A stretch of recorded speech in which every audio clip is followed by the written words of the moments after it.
दोस्तों नमस्कार। मैं राजकुमार अपने कुमार टेक चैनल में एक बार फिर से आप सभी लोगों का तहे दिल से स्वागत करता हूं।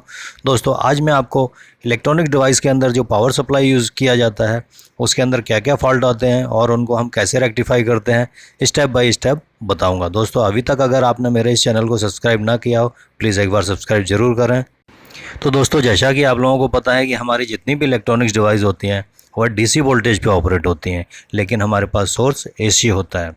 तो दोस्तों सबसे पहले हम एसी को डीसी में कन्वर्ट करते हैं। इसके बाद हम डिफरेंट टाइप का वोल्टेज डीसी पावर सप्लाई से जनरेट करके हम अपनी डिवाइस को देते हैं और ज़रूरत के मुताबिक उनसे काम लेते हैं और उन्हें ऑपरेट कराते हैं। दोस्तों पावर सप्लाई मुख्यतः दो प्रकार की होती हैं, एक तो AC to DC power supply और एक DC to DC power supply. AC to DC power supply commonly सभी इक्विपमेंट में यूज़ होता है क्योंकि हमारे पास सोर्स एसी होता है, हमें एसी को डीसी में कन्वर्ट करना ही पड़ता है। और DC to DC power supply उन इक्विपमेंट में यूज़ होती है जहाँ पर हमारा सोर्स डीसी होता है, सप्लाई का सोर्स। जैसे हम अपना लैपटॉप को जैसे इस्तेमाल करते हैं तो उसमें बैटरी लगा के इस्तेमाल करते हैं, तो बैटरी से हमारा डीसी वोल्टेज लैपटॉप के अंदर जाता है, फिर डीसी को और डिफरेंट टाइप की वोल्टेज में कन्वर्ट करके जैसे 7 volt, 12 volt, plus 12 volt, -5 volt, +5 volt, इस तरह के वोल्टेज को कन्वर्ट करके हम अपने इक्विपमेंट को ऑपरेट कराते हैं। तो दोस्तों जैसा कि मैंने बताया कि पावर सप्लाई दो तरह की होती हैं। तो दोस्तों ये आपके स्क्रीन के ऊपर जो पावर सप्लाई दिखाई दे रहा है यह एक मॉनिटर का पावर सप्लाई है। कोई भी पावर सप्लाई हो दोस्तों, चाहे वो मॉनिटर का हो, चाहे वो टेलीविज़न का हो, चाहे वो लैपटॉप का हो, चाहे वो कंप्यूटर का हो, सबका बेसिक एक जैसा होता है। बेसिक सर्किट, बेसिक कंसेप्ट सबका एक जैसा ही होता है। देखिए दोस्तों यह एक मॉनिटर का पावर सप्लाई है, इसके साथ में इसका लॉजिक कार्ड भी लगा हुआ है। देखिए लॉजिक कार्ड को ऑपरेट कराने के लिए डिफरेंट टाइप की वोल्टेज की हमें ज़रूरत पड़ती है। इसके एक एंड पे जो कनेक्टर दिए हुए हैं तारों का एक बंडल सा दिखाई दे रहा है आपको, इसमें अलग अलग तरह के वोल्टेज जनरेट होके हमारे लॉजिक कार्ड में जाते हैं, जो कि हमें लॉजिक कार्ड के बाद फिर हमारा स्क्रीन एलसीडी स्क्रीन के अंदर वोल्टेज जाते हैं जो कि हमारे सिस्टम को ऑपरेट कराते हैं। तो दोस्तों जैसा कि मैंने बताया था कि सभी पावर सप्लाई का कॉन्सेप्ट एक जैसा होता है। सबसे पहले एसी इन होता है, एसी इन होने के बाद हमारा एमओवी के अंदर जाता है, फ्यूज़ रेजिस्टेंस में जाता है, फिर कॉइल के अंदर जाता है वोल्टेज, कॉइल से हमारा फिर इसके बाद हमारा फ़िल्टर में जाता है, रेक्टिफायर में जाता है, रेक्टिफायर को उसको एसी को डीसी में कन्वर्ट करता है। इसके बाद फिर फ़िल्ट्रेशन के लिए जाता है क्योंकि इसमें स्पाइक वगैरह होते हैं तो उसको रिड्यूस कराने के लिए फ़िल्टर की ज़रूरत पड़ती है। तो दोस्तों ट्रांसफार्मर के पहले पहले का जो भाग होता है, जो ट्रांसफार्मर की प्राइमरी वाइंडिंग जहाँ कनेक्ट होती है उसको हम पावर सप्लाई का प्राइमरी सेक्शन कहते हैं। देखिए दोस्तों इसमें मार्क भी किया रहता है प्राइमरी सेक्शन। देखिए वाइट वाला जो पट्टी आपको दिखाई दे रहा है, लाइन दिखाई दे रहा है, यह इसका एक प्राइमरी सेक्शन है। और इसके सेकेंडरी वाला जो पोर्शन होता है उसे हम सेकेंडरी पोर्शन कहते हैं, जिसके अंदर आईसी होती हैं जो कि डिफरेंट टाइप की वोल्टेज हमें जनरेट करके देती हैं दोस्तों।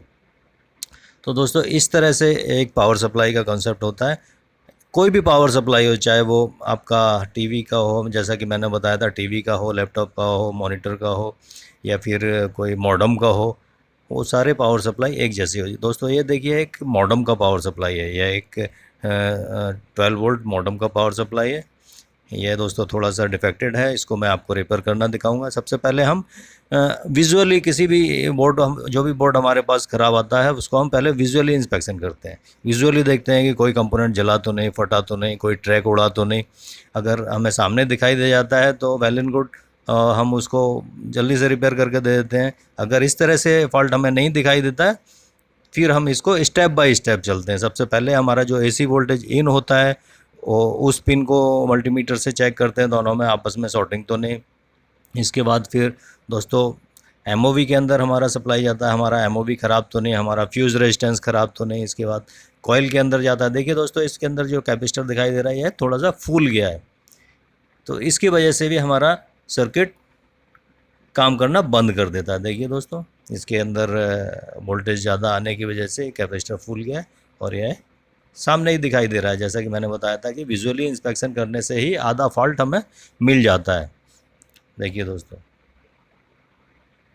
यह इसमें भी प्राइमरी और सेकेंडरी सेक्शन अलग अलग हैं। देखिए सबसे पहले हमारा वोल्टेज इन हुआ है, फिल्टर के लिए गया, रेक्टिफाई होके रेक्टिफायर से फिर हमारा ट्रांसफार्मर की प्राइमरी वाइंडिंग में गया। ये इसका प्राइमरी सेक्शन हो गया। सेकेंडरी सेक्शन में इसमें एक वोल्टेज रेगुलेटर लगा हुआ है, जो कि इसको रेगुलेटेड वोल्टेज हमें आउट करके 24 वोल्ट बाहर देता है दोस्तों। ये देखिए दोस्तों, ये इसकी आउटपुट पिन है। इसमें दो तरह के आउटपुट लिए गए, देखिए दोस्तों। तो दोस्तों इस तरह से हम अपनी किसी भी पावर सप्लाई को, चाहे वो आपका पावर सप्लाई, चाहे आपका वो मोबाइल का चार्जर ही क्यों ना हो, छोटा इक्विपमेंट क्यों ना हो, सब में एक जैसा कंसेप्ट होता है। तो देखिए दोस्तों, अभी मैं इसका स्टेप बाय स्टेप आपको बताऊंगा हमने कहाँ से शुरू करना है। सबसे पहले हमारे पास, जैसा कि मैंने बताया था, पावर सप्लाई आता है तो हमने विजुअली इंस्पेक्शन करना है। इसके बाद जो वोल्टेज AC वोल्टेज हमारा इन होता है, वहाँ पर हमने मल्टीमीटर को कंटिन्यूटी में रख के इसकी आपस में दोनों पिनों को चेक करना है, कहीं इसमें आपस में शॉर्टिंग तो नहीं है। इसके बाद दोस्तों हम हमारा MOV के ऊपर जाता है। MOV कभी लीक हो जाता है या इसका रेजिस्टेंस कम हो जाता है, तो यह भी एक कारण बनता है हमारी पावर सप्लाई ख़राब होने का। MOV अगर सही है तो हम फ्यूज़ रेजिस्टेंस को चेक करेंगे, फ्यूज़ रेजिस्टेंस भी सही है। इसके बाद हम रेक्टिफायर के ऊपर जाएंगे। रेक्टिफायर कई तरह के होते हैं, किसी में डायोड लगा रहता है, किसी में कंबाइंड एक रेक्टिफायर ब्रिज रेक्टिफायर बना के लगा रहता है, वह होता है, उसको भी चेक करते हैं। रेक्टिफायर होने के बाद दोस्तों हमारा वोल्टेज फिल्ट्रेशन के लिए फ़िल्टर में जाता है। फ़िल्टर के लिए कैपेसिटर लगे होते हैं जो कि हमें प्योर DC बना के देते हैं, जो कि क्योंकि इसमें AC इन होता है और AC में कभी कभी हमारा वोल्टेज फ्लक्चुएट होता है, कभी कभी स्पाइक भी आ जाता है हमारा, या नॉइज़ आता है, तो यह फ़िल्टर उस नॉइज़ को रिड्यूस करता है, ग्राउंड कर देता है और हमें प्योर वोल्टेज बना के देता है। तो दोस्तों देखिए, इसमें जैसा कि मैंने बताया था कि इसका फ़िल्टर ख़राब है, इसका कैपेसिटर फूल गया है, इसके अंदर हो सकता है ज़्यादा वोल्टेज आया हो और कैपेसिटर ने लोड नहीं ले पाया, इसलिए इसकी वजह से किसी सर्किट में यह फूल जाता है, किसी में ब्रस्ट भी हो जाता है। तो इसे हमने चेंज कर देना चाहिए, जिससे हमारा सर्किट काम करने लगेगा। देखिए दोस्तों मैंने इलेक्ट्रॉनिक्स के ऊपर काफ़ी वीडियो बनाए, इसके कंपोनेंट के ऊपर भी काफ़ी वीडियो बनाए, मल्टीमीटर यूज़ करने के ऊपर भी वीडियो बनाए हुए हैं, सोल्डरिंग डिसोल्डरिंग के ऊपर भी वीडियो बनाए हुए हैं। अगर आप दोस्तों ध्यान से देखेंगे तो किसी भी सर्किट को रिपेयर करने में आपको कोई भी दिक्कत नहीं आएगी और बड़े आराम से रिपेयर कर सकेंगे। देखिए दोस्तों, हम डायोड को चेक कर रहे हैं। जैसा कि बताया था, डायोड फॉरवर्ड वाइज काम करता है। देखिए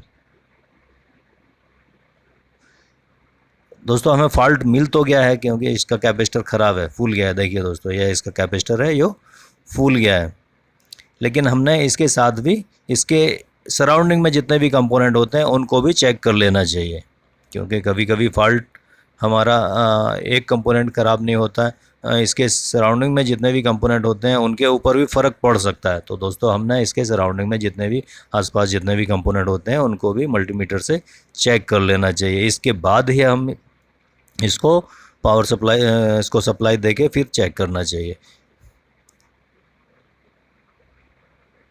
तो देखिए दोस्तों, इस तरीके से हम स्टेप बाय स्टेप अगर चलेंगे तो हम किसी भी सर्किट को रिपेयर करने में कोई दिक्कत नहीं होगी और बड़े आराम से रिपेयर कर सकेंगे।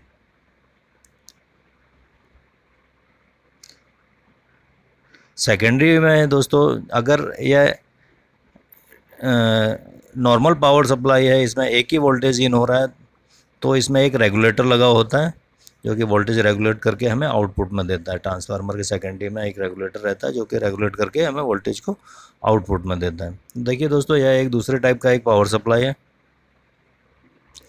जैसा कि मैंने बताया था, पावर सप्लाई का कॉन्सेप्ट एक जैसे ही होता है। इसमें AC इन होता है यहाँ से, इसके बाद ये डायोड लगे हुए हैं, इसके बाद रेक्टिफिकेशन होता है, इसमें फिल्ट्रेशन होता है, इसके बाद वोल्टेज हमारा ट्रांसफार्मर में जाता है। देखिए, ट्रांसफार्मर से इसके बाद सेकेंडरी में जाता है। सेकेंडरी में एक आईसी लगा हुआ है, यह इसका प्राइमरी पोर्शन है, सेकेंडरी पोर्शन यह एक आईसी लगा हुआ है जो कि डिफरेंट टाइप का वोल्टेज रेगुलेट करके हमें आउटपुट में देता है दोस्तों।